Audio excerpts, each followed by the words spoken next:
নিযুক্ত হন। এটা বলছিল হরে কৃষ্ণ কৃষ্ণ কৃষ্ণ হরে হরে হরে রাম হরে রাম। রাম হরে রাম রাম রাম প্রতিদিন হরে হরে। আমরা আর একটা নতুন ভগবত ক্লাসে আমরা উপস্থিত হয়েছি। আপনাদের সকল ভক্তদেরকে আমার আন্তরিক শ্রদ্ধা এবং প্রণাম রইল। আপনাদের জন্য এই অনুষ্ঠানটা চলে, আপনারা না থাকলে এই অনুষ্ঠানের হার খুব কম হয়ে যাবে। তাই ভগবানের কৃপা আপনাদের উপরে আছে, আপনারা আমার উপরে কৃপা করেন, সেই জন্য অনুষ্ঠানটা চলে। আর এবার আমরা ভগবত গীতা পঠনের আগে ভগবানকে একবার আবার স্মরণ করে নেব। ওম ওম নমো নমো ভগবতে ভগবতে বাসুদেবায়। বাসুদেবায়। ওম ওম নমো নমো ভগবতে ভগবতে বাসুদেবায়। বাসুদেবায়। ওম ওম নমো নমো ভগবতে ভগবতে বাসুদেবায়। বাসুদেবায়। হরে কৃষ্ণা। তো কালকে আপনারা সবাই নিশ্চয়ই জোড়াদই উৎসব অনুষ্ঠান পালন করেছেন, যে ভগবানের কৃপা লাভ করেছেন, আপনাদেরকে মিউট করে দিলাম। আর কারো কিছু বলাতে গেলে হ্যান্ড রেজ করে বলবেন বা মিউট করে বলবেন। তো আমাদের আজকে আমরা কাল পর্যন্ত আমরা 7 নম্বর অধ্যায়ের একবার পুনরাবৃত্তি করেছি, করে তারপরে 8 নম্বর অধ্যায়ের মাত্র দুটো শ্লোক পড়েছি। তবু আমি 7 নম্বর অধ্যায় এত গুরুত্বপূর্ণ আমার মনে হয় যে প্রতিদিন একবার করে সকলের 7 নম্বর অধ্যায় পড়া উচিত, প্রতিদিন। তো ভগবান কি বললেন 7 নম্বর অধ্যায়ে? 7 নম্বর অধ্যায় বলার আগে ভগবত গীতা কি? ভগবত গীতা ভগবানের মুখ নিঃসৃত বাণী। আর এই বাণী, ভগবানের বাণী আর ভগবানের মধ্যে যেমন কোনো পার্থক্য নেই, তাই ভগবত গীতা আর ভগবানের মধ্যে কোনো পার্থক্য। তার মানে ভগবত গীতা যখন আপনার কাছে আছে, আপনি জানবেন স্বয়ং ভগবান আপনার সঙ্গে ইন্টারাক্ট করছে বা আপনার সঙ্গে আপনার কাছে উপস্থিত আছে। ঠিক। তো ভগবত গীতাকে আমরা ততখানি শ্রদ্ধার সঙ্গে আমরা শুরু করব বা পঠন করব সব সব সময়, কেন এটি স্বয়ং ভগবান। আর ভগবান কি বলেছেন ভগবত গীতায়? ভগবান 5টা জিনিস সম্বন্ধে ভগবত গীতায় আলোচনা করা হয়েছে। 5টি জিনিস কি? প্রথম হচ্ছে ঈশ্বর, তারপরে হচ্ছে আত্মা, তারপর হচ্ছে প্রকৃতি, সময় এবং কর্ম। এই 5টি বিষয়ের মধ্যে প্রথম 4টি হচ্ছে ফিক্সড। প্রথম 4টি কি কি? ঈশ্বর, আত্মা, প্রকৃতি আর সময়। সকলের জন্য একই, আমাদের এখানে যারা আমরা বসে আছি সকলের জন্য এই 4টে একই, শুধু আলাদা আমাদের কর্ম। আর এই কর্মের জন্যই আমরা আলাদা আলাদা বস্ত্র বস্ত্র শরীর রূপী আলাদা বস্ত্র নিয়ে আমরা প্রত্যেকে একে অপরের সামনে উপস্থিত হয়ে আছি। তো এই অবস্থাতে আমাদের আমাদের যেটা করা উচিত, তাহলে কর্তব্য, আমরা কর্ম কখন করেছিলাম যার জন্য এই ফল ভোগ করছি? আমরা অতীতে যে কর্ম করেছি সেই কর্মের ফল হিসাবে আমরা বিভিন্ন পরিবারে, বিভিন্ন বংশে, বিভিন্ন কুলে আমরা জন্মগ্রহণ করি। বিভিন্ন পারিপার্শ্বিক অবস্থা, অর্থনৈতিক, সামাজিক বিভিন্ন অবস্থা, ভিন্ন ভিন্ন অবস্থার মধ্যে আমরা জন্মগ্রহণ করি। আর সম্পূর্ণ সেটা পূর্ববর্তী আহ কর্মফলের কর্মফল হিসাবে। তো এখন আমরা যে কর্ম করব সেই কর্ম আমাদের নির্ধারিত করবে যে পরবর্তী জীবন আমাদের কেমন হবে। একবারেই কি আমরা গন্তব্যস্থলে পৌঁছতে পারবো, না গন্তব্যস্থলের কিছুটা কাছাকাছি আমরা পৌঁছে তারপরে আবার আমরা সেখান থেকে আবার যাত্রা শুরু করব, সেটি সম্পূর্ণভাবে নির্ভর করছে আমাদের এখন কতখানি গভীর ভাবে আমরা ভগবত ভক্তিতে আমরা নিজেদেরকে সমর্পিত করছি। তো ভগবত গীতাতে 5টি বিষয়ের মধ্যে প্রথম 4টি ফিক্স, তো ভ্যারিয়েবল বা যেটা পরিবর্তনশীল সেটা হচ্ছে কর্ম। তাই প্রচন্ড কর্ম গুরুত্বপূর্ণ, এবং কর্মের সংজ্ঞা দিতে গেলে আমরা 3টে কর্মের কথা বলি। একটা হচ্ছে সকাম কর্ম, একটা হচ্ছে বিকর্ম, আর একটি হচ্ছে অকাম কর্ম বা নিষ্কাম কর্মযোগ। তো আমরা যখনই কোনো কর্ম করি তখনই আমরা কর্মবন্ধনে বেঁধে যাওয়ার ভয় থাকে, আর কর্মবন্ধনে আটকে গেলেই আমাদেরকে পুনরায় জন্মগ্রহণ করতে হবে। আর জন্মগ্রহণ করলেই কি হবে? জন্মগ্রহণ করলে জন্ম মৃত্যু জরা ব্যাধি, আর কি থাকলো? তার সঙ্গে থাকলো আদি আত্মিক, আদি ভৌতিক আর আধ্যাত্মিক, আদি দৈবিক। এই 3টে আর ওই 4টে, এই 7টি সমস্যা প্রত্যেককে ভোগ করতে হবে যারা জন্মগ্রহণ করছে। কিন্তু যারা জন্মগ্রহণ করছেন না তারা কোথায় যাচ্ছে? ভগবান কি বলেছেন 22 নম্বর 2 নম্বর অধ্যায় 22 নম্বর, বসাংসি জিন্নানি যথা বিহারো নবানি গৃহ্ণতি নরপরাণী। এখানে একটা একদম বিষয় লক্ষ্য করার ব্যাপার আছে। নবানী গৃহ্ণতি, গৃহ্ণতি মানে গ্রহণ করে, নবানী মানে নতুন, নবানী গৃহ্ণতি নরপরাণী, মানে মানুষ বা অন্যান্য জীবেরা নতুন একটি বস্ত্র ধারণ করে কখন, যখন আমাদের নিজে যে বস্ত্রটি পরিধান করে আমরা ব্যবহার করছি সেটি যখন নষ্ট হয়ে যায় তখন সেটাকে ত্যাগ করে আরেকটি নতুন বস্ত্র ধারণ করে। যথা শরীরানি বিহায়, আহ কি বললাম, বসাংসি জিন্নানি যথা বিহায় নবানি উন্নতি নরপরাণী তথা শরীরানি, সেই রূপ তথা শরীরানি বিহায় জিন্নানি অন্নানি সন্নাতি নবানি দেহি, তেমনই শরীর যখন জীর্ণ হয়ে যায় শরীর ত্যাগ করে আমরা একটা নতুন শরীর ধারণ। এইবার তার মানে আমরা কিন্তু উইদাউট শরীরে থাকতে পারছি না, ঠিক? মানে কোনো না কোনো শরীর ধারণ করতে হবে, আর শরীর ধারণ করা মানেই জন্ম। তবে আমাদের একটা জিনিস জানতে হবে, আমাদের দুটো শরীর হচ্ছে এখানে, একটি হচ্ছে স্থূল শরীর যেটি ভৌতিক শরীর আমরা দেখতে পাই, সূক্ষ্ম শরীর আমরা কিন্তু দেখতে পাই। তবে যারা ভগবানের ধামে চলে যায়, যারা ভগবানের কাছে চলে যায়, ভগবান কি বলেছে, যারা মৃত্যুকালে আমাকে স্মরণ করে তারা আমার কাছে চলে আসে, আমরা 2-3টে শ্লোক পরেই পড়বো। তো তার মানে তারা ভগবানের কাছে গিয়ে কি করে, তাহলে কিভাবে থাকে, তাদের তো শরীর নেই, কিন্তু না, তাদেরকে একটি নতুন শরীর দেওয়া হয়, সেটা হচ্ছে স্পিরিচুয়াল বডি বা আধ্যাত্মিক শরীর, ঠিক আছে? যেটা শরীর আর আত্মার মধ্যে তখন আর কোনো পার্থক্য নেই, তখন সে চিরস্থায়ী হয়ে গেল, তখন আর সময়ের পরিব্যাপ্তির মধ্যে আসে না বা টাইম ডোমেনে আসে না। তাহলে কি হলো আমাদের, ভগবান বললেন যে যারা যারা ঠিক কর্ম করে, যারা সকাম বা বিকর্ম করে না, যারা নিষ্কাম কর্মযোগ করে, যারা অকাম কর্মযোগ করে, যারা ভগবানের উদ্দেশ্যে নিজেকে সমর্পিত করে যত কিছু কার্য ভগবানকে সমর্পণ করে রাখে, তারা কোনো কার্যের ফল ভোগ করে না। তারা ফল ফল ভোগ না করলে কি হবে, তাদের জন্ম মৃত্যু চক্র থেকে তারা অনতি বিলম্বে তারা মুক্ত হয়ে যাবে।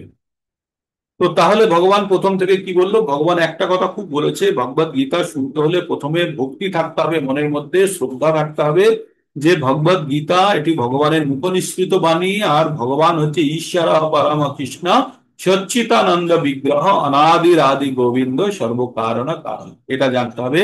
ভগবান কৃষ্ণ সবকিছুর মূল, তার থেকেই সবকিছু উৎপত্তি হয়েছে, এবং তিনি অনাদির আদি, মানে যখন এই সবকিছু সৃষ্টি হয়েছে তারও আগে থেকে তিনি বর্তমান।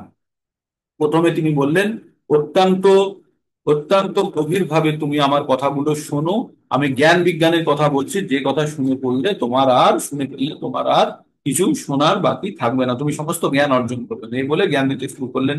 প্রথমে বললেন মানুষের মধ্যে হাজার হাজার মানুষের মধ্যে কেউ একবার একজন ভগবানকে পাওয়ার জন্য চেষ্টা করে, পরবর্তীতে ওই রকম হাজার হাজার মানুষের মধ্যে থেকে কেউ একজন ভগবানকে তত্ত্বগত ভাবে, আর ভগবানকে তত্ত্বগত ভাবে জানলে কি হয়, জন্ম কর্ম চ মে দিব্যম এবং जो ব্যক্তি তত্ত্বতঃ তত্তা দেহং পুনর্জন্ম নৈতি মানবতি শহর। তো জন্মকর্ম ভগবানের জেনে গেলে তাকে আর জন্মগ্রহণ পুনরায় করতে হয়।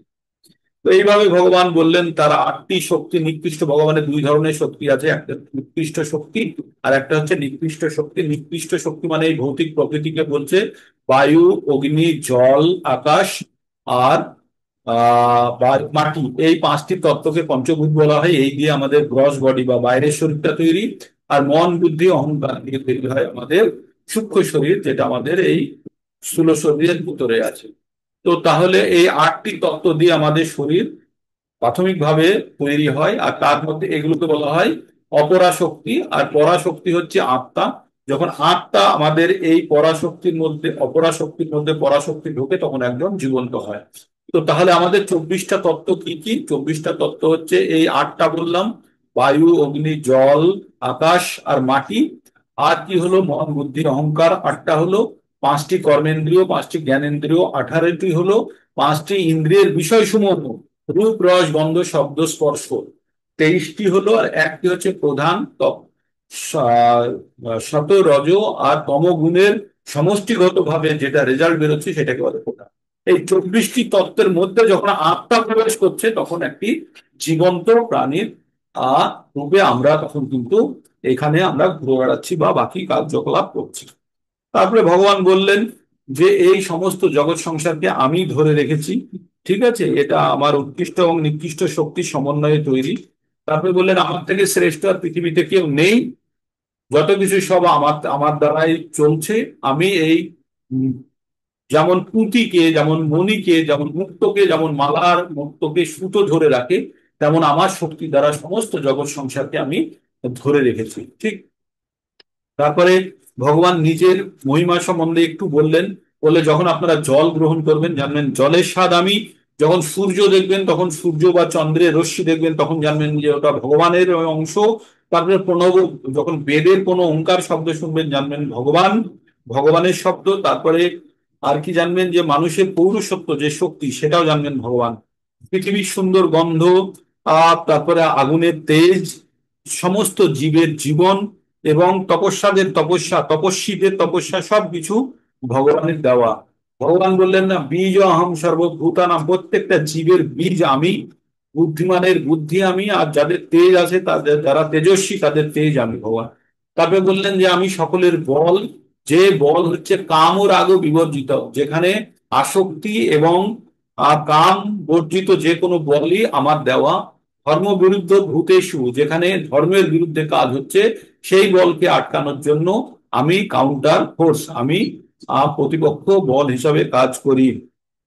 তারপরে বললেন, ভগবান বললেন এই চৈব শক্তিকা ভাব রাজসা তামসস্য, যে মত্ত বিকৃতান বিদ্ধিন আত্মাহং তেষু তে বলা, আমার দ্বারা তিনটে গুণ আছে, তিনটে গুণ দ্বারাই প্রকৃতি চলছে, সেই গুণগুলিকে রজস, শত রজ আর তামস, কিন্তু আমি এই গুণের অধীনে নয়। তারপরে বলছে প্রকৃতির এই তিনটে গুণ দ্বারা সমস্ত জগৎ সংসার মোহিত হয়ে আছে, তাই ভগবানকে তারা প্রকৃতপক্ষে জানতে পারে না, যে ভগবান অজম এবং অক্ষয়, অব্যয়। তারপরে তুমি বললেন দৈবী হইসা গুণময়ী মম মায়া দূরত্বয়া মামে ব্রজ প্রপদ্যন্তে মায়া মেকাং তারন্তিকে। ভগবান বললেন এই ভবসাগর, এই যে জগৎ সংসার থেকে বেরোনো খুব কঠিন, কারণ এই মায়ার যে জাল বিছানো আছে অত্যন্ত শক্তিশালী এবং কাউকে বেরোতে দেবে না। তো তাই ভগবান কি বললেন, যারা ভগবানের আশ্রয় গ্রহণ করেছে তারা কিন্তু খুব সহজেই এই ভবসাগরকে গোষ্পদে, গোষ্পদে স্থিত জলের সমান তার কাছে মনে হবে, যখন সে ভগবানের আশ্রয় গ্রহণ করব। তাই অতি সহজেই এই জগৎ সংসারের ভবসাগরকে পার করে যেতে পারবে। তারপরে বললেন কারা ভগবানের সান্নিধ্যে আসে, চার ধরনের ব্যক্তিত্ব ভগবানকে স্মরণ করে। তারা কারা কারা, নামাং দুষ্কৃতি নো মোঘা প্রপদন্তে নরধামা মায়া অপহিত জ্ঞানা আসরিং ভাবশ্রিতা। বললেন যারা চার ধরনের ব্যক্তিত্ব, যারা ভগবানকে, ভগবানের কাছে যায় না, তারা হচ্ছে মূঢ়া, বোকা, নরাধম মানে মানুষের থেকে অধম শ্রেণীর মানুষ। তারপরে বললেন যাদের জ্ঞান আছে কিন্তু মায়া, যাদের জ্ঞান মানে ভৌতিক কর্মকাণ্ড যাদের জ্ঞানকে হরণ করে নিয়েছে, মায়া অপহৃত জ্ঞান। আর যারা আসুরি স্বভাবের, তারা। আর কারা ভগবানের শরণে যায়, চতুর্বিধা ভজন্তে মাম জানা সকৃতি অর্জুনা আর্ত জিজ্ঞাসু অর্থার্থী জ্ঞানী চ ভারতর্ষ। বলছেন চার ধরনের ব্যক্তিত্ব আমার কাছে আসে, তারা কারা, আর্ত মানে দুঃখী, তারপরে হচ্ছে জিজ্ঞাসু যাদের মনের মধ্যে ভগবান সম্বন্ধে প্রশ্ন আছে, তিন হচ্ছে অর্থার্থী মানে যাদের টাকার প্রয়োজন, আর চতুর্থ হচ্ছে জ্ঞান। ভগবান বললেন এরা সকলেই আমার প্রিয়, কিন্তু সব থেকে প্রিয় হচ্ছে যে জ্ঞানী, যে জেনে আমার কাছে আসে। তারপরে ভগবান কি বললেন, ভগবান 19 নম্বর বললেন যে যারা জ্ঞানী, এবার তাদের কি দশায়, বহু নাম জন্ম নামান্তে জ্ঞানমান মান প্রপদ্যতে বাসুদেব সর্বমিতির মাহাত্ম সমাহাত্ম সুদুর্লভা। বললেন বহু জন্মের পর জ্ঞানীরা বারবার জন্মগ্রহণ করে, করতে করতে করতে করতে একবার ওরা জানতে পারে বাসুদেব সর্বমিতির, ভগবান কৃষ্ণ সবকিছুর কারণ, এবং তিনি তারপরে যখন এটা জেনে যায় তখন সে ভগবানের ভক্তিতে নিজেকে নিমগ্ন করে। ঠিক আছে, আর এইরকম ব্যক্তিত্ব অতি দুর্লভ। তাই আপনারা সকলে যারা জুম মন্দিরে উপস্থিত আছেন তারা সকলেই দুর্লভ, সমাজে যারা আছে তাদের মধ্যে আপনারা সব বাছাই করা ব্যক্তিত্ব, তাই ভগবানের প্রতি আপনাদের ইচ্ছে আছে। আর এই এই যে প্রথম শ্লোকে যেটা আমরা পড়লাম, 3 নম্বর শ্লোকে পড়লাম, মনুষ্য নাম সহস্রেষু কশ্চিৎ যততি সিদ্ধয়ে যততি মাপি সিদ্ধ নাম কশ্চিন্মান ব্যক্তি তত্ত্বত, ওটার সঙ্গে এটাকে যুক্ত করে নেবেন, যে বহু মানুষের মধ্যে থেকে, শুধু বহু মানুষ নয়, এখানে বহু নাম জন্ম নামান্তে, বহুবার জ্ঞানীরা জন্মগ্রহণ করেছে, করে কি করেছে, তারপরে জেনেছে ভগবান কৃষ্ণ সবকিছুর মূল। আর এই রকম মহান আত্মা অতি দুর্লভ, সুদুর্লভ, দুর্লভ মানে পাওয়া যায় না, আর সুদুর্লভ মানে অতি দুর্লভ। তারপরে ভগবান বললেন যে কামস্তাস্তায় অপহিত জ্ঞানা পাপদন্তে অন্য দেবতা তং তং নিয়মস্থায় প্রকৃতির নিয়ত শ্রয়া। ভগবান কি বললেন, যাদের জড় কামনা বাসনা, যাদের চেতনাকে অপহরণ করে নিয়েছে, তারা কি করে? তারা দেব দেবতার পুজো করে। তারা দেব দেবতার পুজো করে কি করে? দেব দেবতা লব্ধ ফল তারা ভোগ করে, কিন্তু এটা জানে না দেব দেবতা লব্ধ ফল অত্যন্ত ক্ষণস্থায়ী। কি বলছে? যো যো জাং জাং তনু ভক্তা শ্রদ্ধায়া চিত্তমিচ্ছামি তস্য তস্য চলাং শ্রদ্ধাং তামেব বিদধায়াম। ভগবান কি বললেন? যা যা, কেউ যা যা মনের মধ্যে চেয়ে দেব দেবতার পুজো করে, সেই রকম শ্রদ্ধা আমি তার মধ্যে আমি সৃষ্টি করি। কার মধ্যে? সেই ভক্তের মধ্যে। এবং সেই শ্রদ্ধা অনুসারে তারা নিয়ম পালন করে ভগবানের থেকে, দেবতাদের থেকে যেগুলো পায় সেটা আবার ভগবানই দেবতার মাধ্যমে দিয়ে থাকে তাদের, তাদের নিজের মানে কামনা বাসনা পূর্ণ করার জন্য। কিন্তু এই মূর্খ ব্যক্তিরা, এই মূর্খ মূর্খ ব্যক্তিরা কাকে বলছে? যারা ওই অল্পতে সন্তুষ্ট তাদেরকে বলছে মূর্খ ব্যক্তি। কি বলছে? অন্তবন্তু ফলং তেষাং তদ্ভব অল্প মেধাসাম তদ্ভব অল্প মেধাসাম। অল্প মানে কম, আর মেধা মানে হচ্ছে বুদ্ধি। যাদের কম বুদ্ধি সম্পন্ন ব্যক্তি, তাদের তপস্যার ফল, তারা কিসের জন্য তপস্যা করলো? তাদের ভৌতিক কিছু কামনা বাসনা চরিতার্থ করার জন্য তারা তপস্যা করলো। আর সেই তপস্যার ফল কি? অত্যন্ত কম সময়ের জন্য। মানে আপনার কাছে কোনো বিশাল কোনো জিনিস পাওয়ার ক্ষমতা আছে, কিন্তু আপনি সামান্য নিয়েই আপনি বসে গেলেন, তাহলে আপনাকে কি বলা হবে? আপনাকে বুদ্ধিমান বলা হবে না কম বুদ্ধি সম্পন্ন বলা হবে? তাই বলছে, এখানে বলছে যে অন্তবস্তু ফলং তেষাং তৎ ভবতল্প মেধাশ্যাম দেবান দেব যো যো জানতি মদ্ভক্তাম কি মাম। এবার ভগবান একটা খুব পাকা কথা বলে দিলেন। বললেন যে যারা দেব দেবতার পুজো করে, করে যে ফল পায় খুব ক্ষণিকের, আর তারা অত্যন্ত কম মেধা সম্পন্ন ব্যক্তি। আর সেই ফল হিসাবে তারা কি দেব দেবতাদের লোকে যেতে পারে। কিন্তু যারা আমার ভক্তি করে, ইয়ান্তি মদভক্তা ইয়ান্তি, আচ্ছা মদভক্তা ইয়ান্তি মামপি, কিন্তু আমার ভক্ত যারা, মানে ভগবান কৃষ্ণ বলছে আমার ভক্ত যারা, তারা কিন্তু আমার ধামে চলে আসে। এবার ভগবানের ধামে যারা যায় তাদের কি হয়? ভগবান কি বলেছে? ভগবান বলেছে মামুপেত্তু পুনর্জন্ম দুঃখালয়ম অশাশ্বতম নাপনুবন্তি মহাত্মান স্বয়ং সিদ্ধিম পরমাম গতা। আমরা পড়বো এটাই 15 নম্বর শ্লোকে, যে ভগবানকে যে একবার পেয়ে গেছে তার আর পুনর্জন্ম হয় না, সে ভগবানের ধামে চিরস্থায়ী ভাবে ভগবানের কাছে তারা স্থিত হয়ে যায়। তাই বলছে অল্প বুদ্ধি সম্পন্ন ব্যক্তিদের আরাধনা লব্ধ ফল খুব সীমিত, অস্থায়ী, অস্থায়ী। এবং দেব উপাসকগণ দেবলোকে গমন করেন, এবং কিন্তু আমার ভক্তরা আমার পরম ধাম প্রাপ্ত হন। এটা হচ্ছে 23 নম্বর শ্লোক। অবশ্যই আপনারা মুখস্থ করে রাখবেন, আর এটা বারবার পড়ার চেষ্টা করবেন এবং নিজেকে বোঝাবেন যে কার ভক্তি করলে কি হয়। সেটা 9 নম্বর অধ্যায়ে আবার পড়বো, যেখানে বলছে ইয়ান্তি দেবব্রত দেবাং পিত্রাণান্তি পুত্রাব্রতা ভূতানি আন্তি ভূতে যা ইয়ান্তি মদ মদ জাজিন অপি মাম। বলছে যারা দেব দেবতা পুজো করে তারা দেবলোকে যাবে, যারা পিতা মাতা পুজো করে তারা পিতৃলোকে যাবে, যারা ভূত যক্ষ রাক্ষস ইত্যাদি পুজো করে তারা সেই লোকে যাবে, কিন্তু আমার ভক্তরা আমার কাছে যাবে। এবার ভগবানের ধামটা কেমন জানেন? না তৎ সূর্য, না শশাঙ্ক, না পাবক, যত্তদ্গত্তা না নিবর্তন্তে তদ্ধাম পরম মম। 15 নম্বর অধ্যায়ে ভগবান বলেছেন যে আমার ধামটি এমন যেখানে সূর্য জ্বলে না, চন্দ্রও নেই, বা কোনো বিদ্যুৎ নেই, আগুন নেই। কি আছে সেখানে? সেটা স্বয়ং প্রজ্বলিত। সেখানে ভগবানের রশ্মিতেই সবকিছু প্রজ্বলিত, সবকিছু সেখানে আলোক রয়েছে। আর কি বলছে? যে ধামে গেলে কেউ আর কখনো ফেরত আসে না, যত গত্তা না নিবর্তন্তে তদ্ধাম পরম মম। যে ধামে গেলে কেউ আর কখনো ফেরত আসে না, ওখানে একটা নন রিটার্ন ভালভ লাগানো আছে, এনআরভি বলে। হ্যাঁ, তো এবার ভগবান বলতো যে আমি যাত্রার সামনে আমি প্রকাশিত হই না, তাই আমাকে যারা মূঢ়া নাহং প্রকাশং সর্বস্ব যোগ মায়া সমবৃত মূঢ় নাভি জানতি লোক আমো অজম অব্যয়ম। তাই যারা মূঢ়া, যারা বোকা, তারা জানে না যে আমি অজম, আমার জন্ম নেই, আমি অক্ষয়, আমি অব্যয়, আমার কোনো ক্ষয় নেই, আমার মৃত্যু নেই, আমি আমি আমি জন্মরহিত। তাই আমি সকলের সামনে, বোকাদের সামনে আমি প্রকাশিত হই না। তারপরে ভগবান কি বললেন? বেদাহাং সমতীতানি বর্তমানানি চ অর্জুন ভবিষ্যানি চ ভূতানি মাং তু বেদনা কশ্চান কশ্চন। ভগবান কি বললেন? ভগবান বললেন আমি তোমার অতীত জানি, আমি তোমার বর্তমান জানি, আমি তোমার ভবিষ্যৎ জানি, কিন্তু তোমরা কেউ আমার সম্বন্ধে জানো না। কিন্তু যে জেনে যায় তার কি হয়? ভগবান সম্বন্ধে যে জেনে যায় তার কি হয়? জন্ম কর্ম চ মে দিব্যম এবং যোগেত্তি তত্ত্বতঃ তত্ত্বাদেহং পুনর্জন্ম নৈতি মামেতি সর্ব। ভগবান সম্বন্ধে একবার জেনে গেলে, তত্ত্বগত ভাবে জেনে গেলে তার কি হয়? পুনর্জন্ম হয় না। তাই ভগবান কি বলছেন? ইচ্ছাদেশ সমুত্থেন দ্বন্দ্ব মোহেন ভারত সর্বভূতানি সম্মোহং স্বর্গে ইয়ান্তি পরন্তপ। হে ভারত, হে পরন্তপ, ইচ্ছা এবং দেশ থেকে উদ্ভূত দ্বন্দ্বের দ্বারা বিভ্রান্ত হয়ে জীব মোহাচ্ছন্ন অবস্থায় জন্মগ্রহণ করে। তার মানে আমরা যখনই জন্মগ্রহণ করি তখন আমরা পরিষ্কার মন নিয়ে আসি না যে আমাদের ভগবান ভক্তি করতে হবে। তখন আমাদের জড় কামনা বাসনা যেহেতু আমাদের মনের মধ্যে থাকে, তাই আমাদের পুনর্জন্ম হয়। পুনর্জন্ম কাদের হয়? যারা জড় বাসনা ইচ্ছা পূর্তি করতে পারেনি, তাদের পুনর্জন্ম হয়। তাই তারা পুনরায় জন্মগ্রহণ করে ওই ইচ্ছা পূর্তি করতে আসে। কিন্তু ভগবান বলছে ওই ইচ্ছা দ্বারা যারা মোহিত থাকে তারা আবার ভগবানকে জানতে পারে না।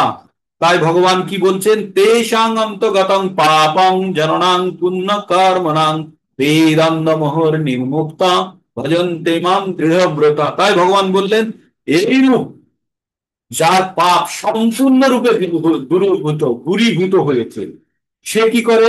পূর্ণ ব্যক্তিদের ন্যায় সে কি করে?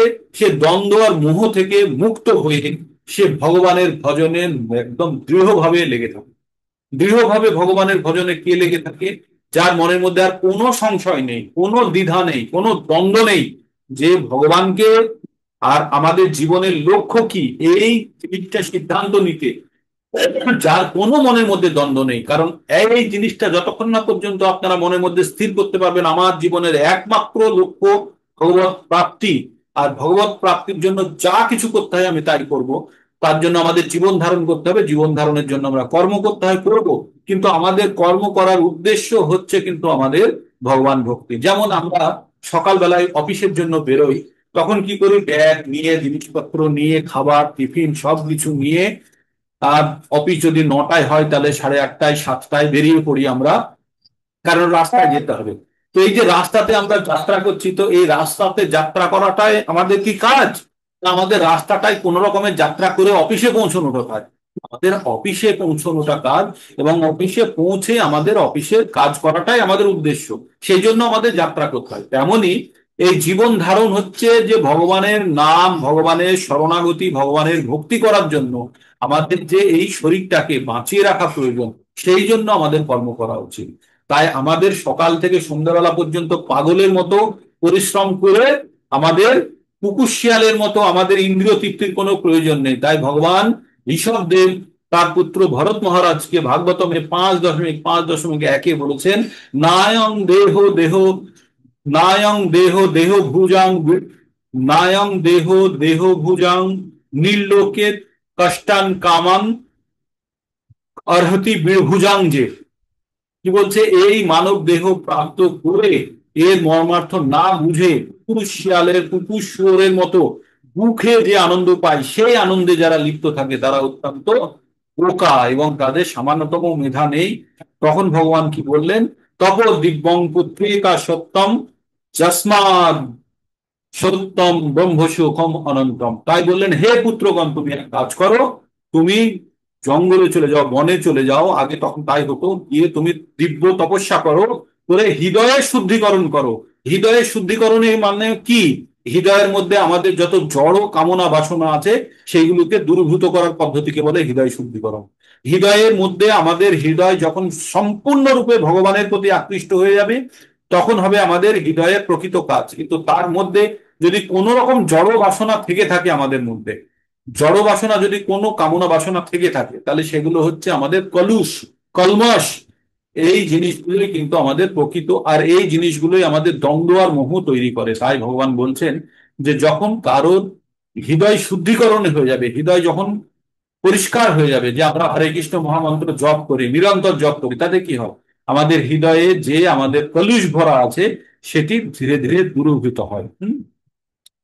তো তাই কি বললেন? যাদের পাপ একদম সম্পূর্ণভাবে শেষ হয়ে গেছে, তারা এবার দৃঢ়ব্রত হয়ে, তারা এবার জীবনের আসল সিদ্ধান্ত বুঝে গেছে আমাদের জীবনের উদ্দেশ্য কি। আর এই জীবনের উদ্দেশ্য যারা বুঝে গেছে, তারা একদম, তারা কোনো দিকে লক্ষ্য না রেখে ভগবানের প্রতি সম্পূর্ণরূপে নিজেকে নিবিষ্ট করে। তো তাই ভগবান বললেন যে জরা মরণ মোক্ষায় মামাশ্রিত যজন্তি যে তে ব্রহ্ম তদ্বিদুহু কৃষ্ণা ঈর্ষণ্যস্য আত্মাত্ম কর্ম চ অখিলম। ভগবান কি বললেন? যে সমস্ত বুদ্ধিমান ব্যক্তি জরা মৃত্যু জরা মৃত্যু থেকে মুক্তি লাভের জন্য প্রয়াসী, তারা আমাকে আশ্রয় করে যত্ন করেন, প্রকৃতপক্ষে তারাই ব্রহ্মভূত, কারণ তারা আধ্যাত্ম তত্ত্ব এবং কর্মতত্ত্ব বুঝে গেছে। যখন আমরা জেনে নিই যে আমার অফিসে যাওয়া একটা আমার সারা দিনের কর্মকাণ্ডের একটি অংশ, কিন্তু অফিসে গিয়ে অফিসের কাজ করাটাই আমার প্রকৃত উদ্দেশ্য, বাড়ির থেকে বেরোনো, তেমনি যারা বুদ্ধিমান ব্যক্তি জেনে যাবে যে আমার জীবন ধারণের একমাত্র উদ্দেশ্য ভগবানের সেবা করা, কিন্তু জীবনটাকে যেহেতু ধারণ করার প্রয়োজন আছে, তাই যে ভৌতিক কার্যগুলি করই সেগুলো শুধু জীবন ধারণের জন্য, আর জীবন ধারণ করে সেই জীবন ধারণটা দিয়ে আমরা ভগবানের সেবা করব। কিন্তু আর কোনো ধরনের যেন আমার ভৌতিক ইচ্ছা বা কামনা বাসনা না থাকে, তাই ভগবান এখানে বলবেন। তারপরে শেষ শ্লোকে কি বললেন? সাদি ভূতাং সাদি ভূতাধি আদি দৈবং মাং সাধি যজ্ঞং চ যে বিদুঃ প্রয়াণ কালে চ অপি চ মাং তে বিদুর যুক্ত চেতসা। যারা আদি ভূত তত্ত্ব, আদি দৈব এবং আদি যজ্ঞ তত্ত্ব আমাকে পরমেশ্বর ভগবান বলে অবগত, তারা আমাতে আসক্তি চিত্ত হয়ে এমনকি প্রয়াণকালেও তারা আমাকে জানতে পারে। তো এই যে প্রয়াণকালে আমাকে জানতে পারে বলে এই যে লাস্টের শ্লোকটি ভগবান বললেন, এই শ্লোকটি দ্বারা পুনরায় নতুন অধ্যায় চালু করার একটা জায়গা তৈরি করবে। তারপরে এবার অর্জুনের মনের মধ্যে প্রশ্ন চলে এসেছে, আমরা 8 নম্বর অধ্যায়ে চলে এসেছি। আমি যেহেতু 7 নম্বরটি অত্যন্ত গুরুত্বপূর্ণ, সেই জন্য পুনরায় আপনাদের সামনে বললাম, আপনারা বার বার বার বার বার এটা শুনুন আর পড়ুন। এই 7 নম্বর অধ্যায়, 9 নম্বর অধ্যায়, 12 নম্বর এত গুরুত্বপূর্ণ, এত গুরুত্বপূর্ণ যে আপনাদের পুরো ভগবত গীতার যে ভক্তি যোগের পুরো ইচ্ছা অনিচ্ছাগুলো সবগুলো এই যোগের মধ্যে ভর্তি আছে। তাই আমাদের অত্যন্ত গুরুত্ব দিয়ে এই অধ্যায়গুলি পঠন করা উচিত। এবার অর্জুন জিজ্ঞেস করলেন লাস্টের শ্লোকে অনুযায়ী যে কি বললো? ভগবান বলল আদি দৈব, আদি যজ্ঞ, আদি ভূত জেনে যে ভগবানের শরণাগতি হয় সে ভগবানকে লাভ করে। তখন এবার অর্জুন জিজ্ঞেস করলেন তাহলে আদি ভৌতিক আদি দৈব কি, আদি ভৌতিক কি? এই সম্বন্ধে অর্জুন যখন জিজ্ঞেস করতে গেলেন, অর্জুন কি জিজ্ঞেস করলেন? অর্জুন উবাচ কিং তৎ ব্রহ্ম কিম আধ্যাত্মং কিম কর্ম পুরুষোত্তম আদি ভূতাংচ কিং প্রোক্ত আদি দৈবং কিমাচ্যুতে। অর্জুন 8টি প্রশ্ন করেছে, 8টি প্রশ্ন করেছে। 8টি প্রশ্নের মধ্যে প্রথম 5টি প্রশ্ন এখানে রয়েছে। বলল পুরুষোত্তম, হে পুরুষোত্তম, ভগবানকে বলেছে হে পুরুষোত্তম ব্রহ্ম কি। অর্জুন জিজ্ঞেস করলো ব্রহ্ম কি। 2 নম্বর প্রশ্ন হচ্ছে আধ্যাত্ম কি। এইগুলো আপনারা লিখে ফেলবেন নিজের ইয়েতে, 8টি প্রশ্নকে সুন্দরভাবে লিখে ফেলবেন। আধ্যাত্ম কি, সকাম কর্ম কি, ব্রহ্ম কি। তিনটে মনে করুন আগে, প্রথমে আমি আপনাদের সহজ করে দিচ্ছি মুখস্থ করার জন্য। প্রথম হচ্ছে ব্রহ্ম কি, আধ্যাত্ম কি, আর সকাম কর্ম কি। এই তিনটে জেনে রাখুন, আধ্যাত্ম কি, ব্রহ্ম কি, আর সকাম কর্ম কি। তারপরে গুলো এই যে তিনটে বলি, আদি দৈবিক, আধ্যাত্মিক আর আদি ভৌতিক। তারপরে দুটো কিন্তু আদি ভৌতিক আর আদি দৈবিকের বিষয়ে জানতে চেয়েছে। তাহলে কি হলো? আমাদের প্রথমে হলো আদি যজ্ঞ, আমাদের ব্রহ্ম কি, যজ্ঞ কি, আর আধ্যাত্ম কি ভগবান জিজ্ঞেস করে নিল। তারপরে বললো যে আদি ভূত কি আর আদি দৈব কি। এটা হলো 5টা। তারপরে জিজ্ঞেস করছে আদি যজ্ঞ, তারপরে বলছে আদি যজ্ঞং কথাং কোত্র দেহিনীয়স্মিন মধুসূদন প্রয়াণ কালে চ কথাং জ্ঞেয়স্মি নিত্যাত্মভি। কি বললেন? ভগবান বললেন যে এইবার পরের তিনটে কোশ্চিন কি? এই দেহে আদি যজ্ঞ কি, আমাদের শরীরের মধ্যে আদি যজ্ঞ কি, এই দেহের মধ্যে তিনি কিভাবে অবস্থান করেন? আদি যজ্ঞ মানে আত্মার সম্বন্ধে বলছেন। এই দেহের মধ্যে তিনি কিভাবে থাকেন, আত্মা কিভাবে থাকে? মৃত্যুকালে যারা আমাদের ইন্দ্রিয়কে যারা জয় করে ফেলেছে, তারা মৃত্যুকালে ভগবানকে কিভাবে স্মরণ করে? এই 8টি প্রশ্ন ভগবান করলেন। তাহলে 8টি প্রশ্ন কি কি হলো? প্রথমে হলো ব্রহ্ম কি, আধ্যাত্ম কি, তারপরে হলো ব্রহ্ম কি, আধ্যাত্ম কি, তারপরে হলো সকাম কর্ম কি, আদি ভূত কি, আর আদি দৈব কি। এটা হলো 5টা প্রথম প্রশ্ন। আর দ্বিতীয় প্রশ্নের কি জিজ্ঞেস করলেন? আদি যজ্ঞকে, আদি যজ্ঞ এই দেহে অবস্থিত আদি যজ্ঞকে, আর তিনি দেহের মধ্যে কিভাবে অবস্থান করেন, আর তারপর মৃত্যুকালে সে ভগবানকে কিভাবে স্মরণ করতে পারে যারা ইন্দ্রকে জয় করছে। তো 8টি প্রশ্ন হলো। এবার ভগবান 3 নম্বর শ্লোকা থেকে ভগবান এবার উত্তর দিতে শুরু করেছেন। হ্যাঁ, আমি পঠন করি, আপনারা শুনুন। শ্রী ভগবান উবাচ অক্ষরম ব্রহ্ম পরম পরমং সাবোধো সাবোধো আধ্যাত্মম উচ্যতে ভূত ভাবোদ্ভব তার পর বিসর্গ কর্ম সংগীতঃ। ভগবান কি বললেন? পরমেশ্বর ভগবান বললেন, নিত্য বিনাশ রহিত চিন্ময় জীবকে বলা হয় ব্রহ্ম। নিত্য বিনাশ রহিত চিন্ময় জীবকে বলা হয় ব্রহ্ম, মানে আত্মাকে বলছে ব্রহ্ম, ঠিক। তার নিত্য স্বভাবকে বলা হয় আধ্যাত্ম, মানে আত্মার যে স্বভাব তাকে বলা হয় আধ্যাত্ম। তার মানে নিত্য ব্রহ্মকে, ব্রহ্ম হচ্ছে কি হলো? ব্রহ্ম হলো আত্মা। আর আত্মার স্বভাবকে, আত্মার প্রকৃতিকে বলা হলো আধ্যাত্ম। আর কি বলা হলো? জীব দেহের, এই জড় দেহের উৎপত্তি করে সংসারের কর্ম। আর এই যে কি করে সকর্ম কি বললো, এই জীব জড় দেহের উৎপত্তি অকার সংসারিক কর্ম। তাই এখানে একটু পড়ে নি, ব্রহ্ম অবিনেশ্বর নিত্য শাশ্বত সর্বদা অপরিবর্তনশীল আত্মার ব্যাপারে বলছে, কিন্তু এই ব্রহ্মের অতীত হচ্ছেন পরম ব্রহ্ম, মানে পরমাত্মা। ব্রহ্ম বলিতে জীবকে বোঝায়, পরম ব্রহ্ম বলিতে পরমেশ্বর ভগবানকে বোঝায়। জীবের স্বরূপ এবং জড়জগতের স্থিতি থেকে ভিন্ন। জীবের স্বরূপ জড়জগতে আমরা যে এই যে অপরাশক্তি নিয়ে আছি, সেটা আর জীবের মধ্যে পার্থক্য আছে বলছেন। জড় চেতনায় জীবের উপর জড় চেতনার উপরে জীবের আধিপত্য করার একটি, মানে চেতনায় জড় চেতনায় জীবের উপর আধিপত্য করতে চায়। আমাদের যে আত্মা আছে না, আত্মা এই যে জড় জগতের উপরে আধিপত্য, মানে তারপরে প্রভাব বিস্তার করতে চায়, এটা একদম স্বাভাবিক ধর্ম। আপনারা কখনো কখনো আপনারা ভেবে দেখেছেন যে আমরা যখন অজানা যে জিনিসের উপরে আমাদের কন্ট্রোল নেই, সেই জিনিসটাতে আমরা সবসময় কন্ট্রোল করার চেষ্টা করি, তাই না? এটা একটা আমাদের আত্মার একটা প্রকৃতি, কি অজানা অচেনা জিনিসের উপরে আমাদের একটি কন্ট্রোল করার প্রবণতা। যেমন মনে করেন ছিপ দিয়ে মাছ ধরা, জলের মধ্যে প্রচুর জল আছে, আপনি জানেন না কোথায় মাছ আছে, যেহেতু সেটা অজানা, সেই জায়গা থেকে আপনি একটা ছোট মাছ যদি ধরতে পারেন, আপনি প্রচন্ড আনন্দিত হন না? বড় বড় লোকেরা সব মাছ ধরতে যায় সারাদিন বসে থেকে, তাদের কি মাছ ধরে কি সারা জীবন যাপন করছে না? আনন্দ পাচ্ছে। কারণ অজানা, যেখানে আপনি জলের মধ্যে কিছু দেখতে পাচ্ছেন না, আননোন জায়গাতে কারোর প্রতি কন্ট্রোল, যখন মাছটাকে ধরছে তারপরে তার কন্ট্রোল চলে যাচ্ছে, তাই না? তার প্রতি তার নিয়ন্ত্রণ হচ্ছে। তাই অজানা জিনিসকে নিজের নিয়ন্ত্রণে আনার পদ্ধতিকে দিয়ে তারা আনন্দ ভোগ করে, ঠিক। তো তেমনই বলছে যে আমাদের জীবের, যে আমাদের আত্মা আছে, আত্মার প্রকৃতি হচ্ছে অজানা জিনিসের প্রতি বা জড়জগতের উপরে কর্তৃত্ব স্থাপন করা।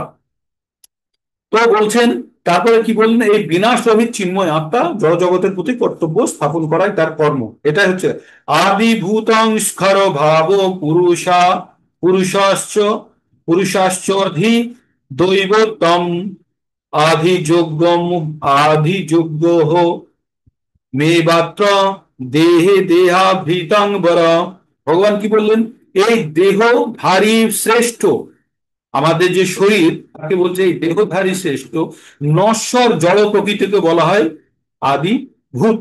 নশ্বর জড় প্রকৃতিকে বলা হয় আদিভূত, মানে যে জিনিসটা জড় প্রকৃতি কিন্তু যেটা ধ্বংস হয়ে যায়, যে আমাদের পরিবেশ প্রকৃতিকেই আমরা কিন্তু আদিভূত বললাম। চন্দ্র সূর্য আদি সমস্ত দেবতা সমষ্টি বিরাট পুরুষকে আদি দৈব বলা হয়। আদি দৈব মানে হচ্ছে ঝড় বৃষ্টি ভূমিকম্প যারা দেয় দৈবিক কারণে, সেটা হচ্ছে আদি দৈব। আর দেহধারী, দেহধারীদের দেহান্তগত অন্তর্যামী রূপে যে আছে আমি আদিযোগ্য। তাহলে ব্রহ্ম জিনিসটা হচ্ছে আত্মা, আর আদিযোগ্য হচ্ছে এই দেহের মালিক, সেও আত্মা। আর আদি দৈব হচ্ছে কে? আদি দৈব হচ্ছে চন্দ্র সূর্য, এই বিভিন্ন দেব দেবতার সমষ্টিগত স্বরূপ এবং শক্তিকে বলছে দৈবিক শক্তি। আর আদি, আর কর্ম কি? কর্ম হচ্ছে এই আত্মার কাজ হচ্ছে অজানা জিনিসের পুরে প্রভুত্ব বিস্তার করে তারপরে নিয়ন্ত্রণ পাওয়ার চেষ্টা। তো তাহলে আমরা 8টা কোশ্চেনের মধ্যে 7টা কোশ্চেনের জবাব পেয়ে গেছি। আমরা ব্রহ্ম কি? আত্মা। আধ্যাত্ম কি? ব্রহ্মের স্বভাবকে আত্মা আধ্যাত্ম বলে। সকাম কর্ম কি? এই যে সকাম কর্ম এখানে বলা হলো যে যে পুরুষ আদি দৈব। আর দেহধারী জীব দেহান্তগত অন্তর্যার পূর্বে আমি আদিভূত, আদি যজ্ঞটা বলে দিলেন যে তার মধ্যে আত্মার আদি যজ্ঞ অলমোস্ট সেম। কর্ম, সকাম কর্ম হচ্ছে যে অন্যের প্রতি নিয়ন্ত্রণ পাওয়ার ইচ্ছা। আর কি থাকলো? তারপরে আদি দৈব বললাম সূর্য চন্দ্র ইত্যাদি দেব দেবতাদের দ্বারা দেয়া দেয়া কষ্ট। আর জড় প্রকৃতির দ্বারা যে কষ্টগুলো পাই সেগুলোকে বলছে আদি ভৌতিক। এবার এইবার শেষে বললো তাহলে মৃত্যুর সময় ভগবানকে কিভাবে স্মরণ করবে। তাই ভগবান এই কালজয়ী শ্লোকটি বলছেন। এই শ্লোকটি প্রত্যেককে মুখস্থ করতে হবে। এখন পরপর তিনটে শ্লোক থাকবে। এই পরপর তিনটে শ্লোক অত্যন্ত গুরুত্বপূর্ণ, অত্যন্ত গুরুত্বপূর্ণ, অত্যন্ত। তাই আপনারা অবশ্যই এই তিনটে শ্লোক মুখস্থ করবেন, 8-5, 8-6 আর 8-7। আমি সব সময় এই শ্লোকগুলোর কথা আপনাদেরকে বলি, কারণ আমিও আমার গুরু থেকে এইটাই শিখেছি যে এই শ্লোকগুলি হচ্ছে আমাদের জীবনের ভিত্তি। কি এবার পড়ছি, আপনারা যারা পারবেন পঠন করুন। অন্তকালে চ মামেব শরণ মুক্তা কলেবরম যোঃ প্রয়াতি সমদ্ভাবং ইয়াতি নাস্তত্র সংশয়। আবার পড়ছি আপনাদের জন্য। অন্তকালে চ মামেব শরণমুক্তা কলেবরম যঃ প্রয়াতি সমদ্ভাবং ইয়াতি নাস্তত্র সংশয়া। ভগবান কি বললেন?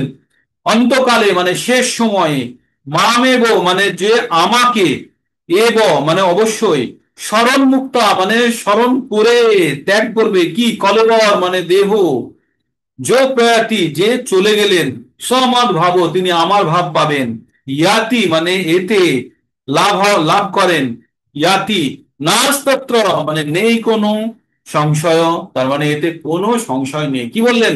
মৃত্যুর সময় যে ভগবানকে স্মরণ করে দেহ ত্যাগ করেন সে ভগবানকে অবশ্যই পাবেন, তাতে কোনো সন্দেহ নেই।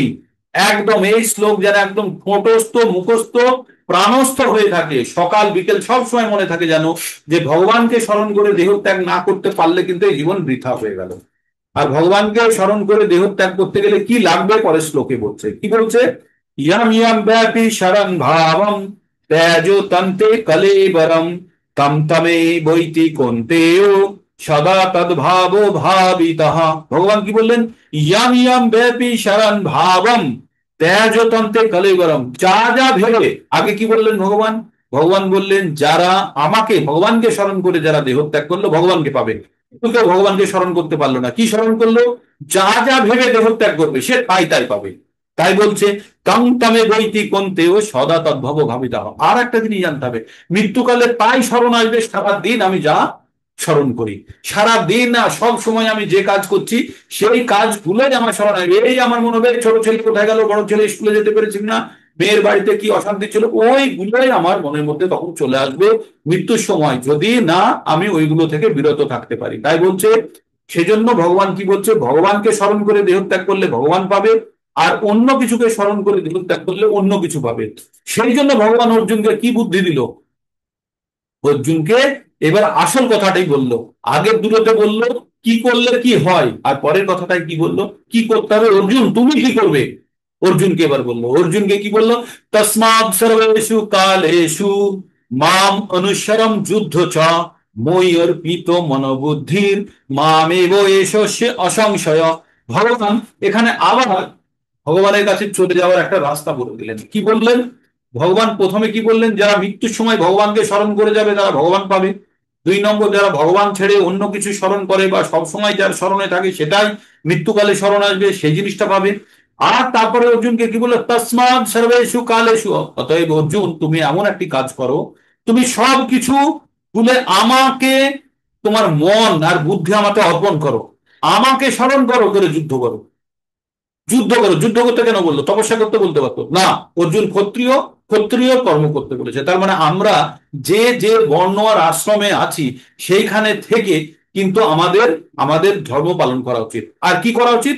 ভগবানকে স্মরণ করে আমাদের সেই কাজগুলো করা উচিত। তাহলে কিন্তু আমরা যে যে কোনো অবস্থাতে যখন আমাদের মৃত্যু হবে তখন ভগবান স্মরণে আসবে। তাই অর্জুনকে বললো ভগবান, ভগবান অর্জুনকে বললেন যে আমাকে স্মরণ করে যুদ্ধ কর। এবার যুদ্ধে যদি জয়লাভ করে অর্জুন তাহলে কি হবে? রাজ্য ভোগ করবে, এবং রাজ্য ভোগ করবে তখন কি ভগবানকে ভুলে যাবে? না, ভগবান বলছে তসমাৎ সর্বস্ব, অতএব তুমি সব সময় আমাকে স্মরণ করো। যুদ্ধ জিতলেও তুমি স্মরণ করবে, আর যুদ্ধে যদি তুমি মৃত্যুবরণ করো, কিভাবে মৃত্যুবরণ করছে তখন স্মরণ করতে করতে, কারণ তো সবসময় স্মরণ করতে বলেছে না। তাই ভগবানকে স্মরণ করতে করতে মৃত্যুবরণ করলে তার কি ফল হবে? ভগবানের ধাম। আর যদি জিতে যায় তাহলে কি হবে? রাজ্য ভোগ করবে। রাজ্য ভোগ করার পরেও তো স্মরণ করবে ভগবান। তখন যখন মরবে তখনও যদি ভগবানকে স্মরণ করে মৃত্যুবরণ করে আবার তার মানে তার দুই হাতে লাগলো। যুদ্ধক্ষেত্রে যদি মরে যায় তাহলে সঙ্গে সঙ্গে ভগবত ধাম, আর যুদ্ধক্ষেত্রে যদি না মরে যেতে তাহলে রাজ্য ভোগ করবে তারপরে ভগবত ধাম। তো এই হলো আমাদের 7 নম্বর পর্যন্ত পঠন। আপনাদেরকে আমি এই জন্যই বারবার এই 7 নম্বর চ্যাপ্টারটা আমি দুবার রিভিশন করলাম। প্লিজ প্লিজ প্লিজ আপনারা পুস্তক খুলুন এবং এটি পড়ুন, শ্রদ্ধার সঙ্গে পড়ুন, ভগবান সম্বন্ধে জ্ঞান অর্জন করুন এবং ভক্তি, মানে আমরা পুরো ভগবদ গীতার জিস্ট জেনে গেছি, সার সংক্ষেপ জেনে গেছি যে আমাদের জীবনের উদ্দেশ্য কি আর আমাদের কি করা উচিত। ভগবানকে, তার মানে আমাদের জীবনের উদ্দেশ্য হচ্ছে যতক্ষণ আমরা বেঁচে আছি ভগবানকে স্মরণ করো, আর মৃত্যুর সময়ও ভগবানকে স্মরণ করো, ব্যাস আমাদের কাজ হয়ে গেল, আর কোনো কিছু লাগবে না। প্রতি জন্মগ্রহণ করো, একতলা দোতলা তিনতলা রাজমিস্ত্রির মতো বাড়ি বানাও, মরে যাও আবার তৈরি করো, এই পুনরপি জননম পুনরপি মরণম, এই যে লেবারের মতো কাজ, লেবারের মতো কাজ না, প্রত্যেকবার আপনি বাড়ি ঘর তৈরি করছেন, করে কোথায় রেখে চলে যাচ্ছেন, রেখে চলে যাচ্ছেন তো আবার নতুন জায়গাতে জন্মগ্রহণ করে আবার সেই একই পরিশ্রম, আবার আবার সেই বাড়ি ঘর তৈরি করলেন, সবকিছু করলেন, আবার মরে গেলেন। তো প্রতিবার এই জিনিসটা করবেন? আপনি কি ঠিকা নিয়েছেন যে সারা পৃথিবীতে আপনি বাড়ি ঘর তৈরি করবেন? সেই জন্য ভগবান কি বলছে, এইসব জড়জাগতিক কর্ম তুমি শুধু জীবন ধারণের জন্য রেখে তুমি এই জন্ম মৃত্যুর চক্র থেকে মুক্ত হও এবং আমার কাছে চলে এসো, কারণ আমরা প্রত্যেকেই ভগবানের সন্তান। ভগবান চায় না তার সন্তান কষ্টে থাকুক, তাই শুধু ভগবান অপেক্ষায় আছে আমরা কখন ভগবানের দিকে যেতে চাইবো। ভগবান তো আমাদেরকে নেওয়ার জন্য সবসময় রাজি হয়ে আছে, তাই না? তো আপনারা একবার আপনাদের মুখমণ্ডল যারা দেখাতে পারবেন তারা একবার ক্যামেরা অন করুন, একটা স্ন্যাপ নিয়ে রাখি। আজকে 27 জন, আমি আশা করছিলাম আরেকটু সংখ্যা বাড়বে, কিন্তু সংখ্যা বাড়ছে না। যারা টিম লিডার আছেন তারা দেখুন আপনার টিমের কোন কোন মেম্বার গুলো আহ ঠিক মতো আসতে পারছে না বা কি অসুবিধা, তাদের সঙ্গে কথা বলুন। আমাদের কিন্তু এই ভগবত গীতার জ্ঞান সকলের কাছে পৌঁছে দিতে হবে, আপনাদের প্রত্যেকের দায়িত্ব। যারা এই অনুষ্ঠানে সকালে অংশগ্রহণ করেন তাতে তাদের প্রত্যেকের দায়িত্ব এই জ্ঞান সকলের কাছে পৌঁছে দেওয়া। তার আগে কি করতে হবে? নিজে এই জ্ঞান অর্জন করতে হবে, তারপরে আমরা অন্যকে এই জ্ঞান বিতরণ করব। ভগবান কি বলেছে, যারে দেখো তারে কহ কৃষ্ণ উপদেশ, আমার আজ্ঞায় গুরু হইয়া তারও এই দেশ। এই দেশকে উদ্ধার করতে গেলে আমার আজ্ঞায়, ভগবান বলেছেন যে আমার আজ্ঞাতে তুমি গুরু হও, এই প্রত্যেককে জ্ঞান দাও, তবে তার আগে নিজেকে জ্ঞান অর্জন করতে হবে বা গ্রহণ করতে হবে। ঠিক আছে? হরে কৃষ্ণ কৃষ্ণ কৃষ্ণ হরে হরে, হরে রাম রাম রাম হরে হরে। যারা ক্যামেরা অন করেছিলেন তাদের স্নেহ নিয়ে নিয়েছি। আর আবার কালকে নতুন ক্লাস হবে, কারো যদি কোনো প্রশ্ন থাকে হাত তুলে প্রশ্ন করতে পারেন, আর যদি না থাকে তাহলে প্রোগ্রাম এখানেই শেষ করবো। হুম? আর প্রোগ্রাম কেমন লাগছে তার ফিডব্যাকটা আমার কাছে অত্যন্ত গুরুত্বপূর্ণ। আপনাদের কিন্তু যাত্রা শেষ করতেই হবে, মানে গন্তব্যস্থলে পৌঁছতেই হবে, ঠিক যেন ব্রেক না হয়ে যায়। সেই জন্য যে সমস্ত কর্ম করা দরকার সেটা ভগবানের শরণ গ্রহণ করা, ভগবানের ভক্তি করা, ভগবানের পুজো করা, অর্চনা। ভগবদ গীতা একটি সম্পূর্ণ জ্ঞানের গ্রন্থ। একবার যে এই জ্ঞান অর্জন করেছে সে জন্ম মৃত্যুর চক্র থেকে সে বেরিয়ে যাবে, বাস আর কিচ্ছু নেই। বাস আপনারা ট্রেন থেকে নামবেন না, এই ট্রেন আপনাদের গন্তব্যস্থলে নিয়ে যাবে। ঠিক আছে, আজ এখানে শেষ করি। হরে কৃষ্ণ কৃষ্ণ কৃষ্ণ